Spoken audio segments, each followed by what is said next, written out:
Ils étaient venus en voisin. En ce début de semaine, le roi et la reine des Pays-Bas se sont offert un court séjour d'État à Bruxelles, où ils ont été reçus en grande pompe par leurs homologues belges, avec qui ils sont très complices. Et notamment ce vendredi, autour d'un banquet d'État, au cours duquel les deux reines, impressionnantes tiares sur la tête, se sont livrées à une véritable bataille de look.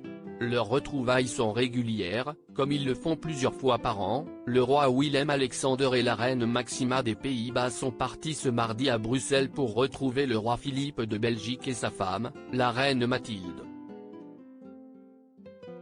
Et comme à chaque fois, l'ambiance était particulièrement bonne. Réunis autour d'un banquet officiel de bienvenue, les deux couples se sont montrés très complices. Il faut dire qu'ils ont pas mal de points communs, notamment les souverains, qui se connaissent depuis longtemps.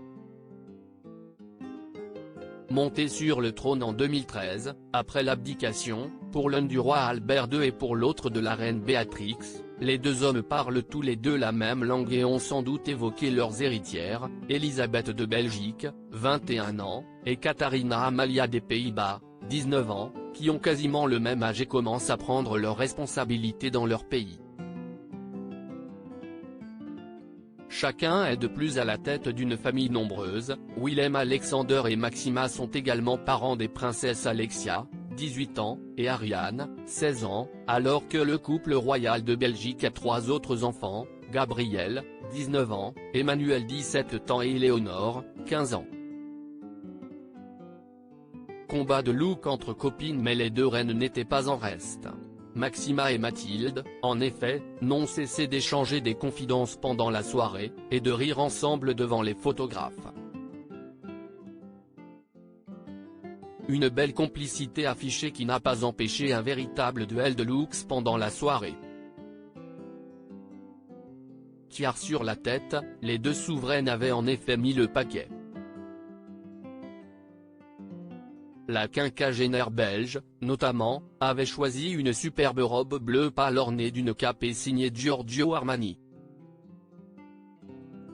Scintillante, elle brillait de mille feux grâce à sa coiffe ainsi qu'à ses luxueux bijoux. Mais la reine néerlandaise d'origine argentine n'avait pas dit son dernier mot. Elle avait en effet choisi une robe rose pâle en taffetas de la marque espagnole Gentaminia, accordée à des sandales aux talons impressionnants et à des bijoux familiaux.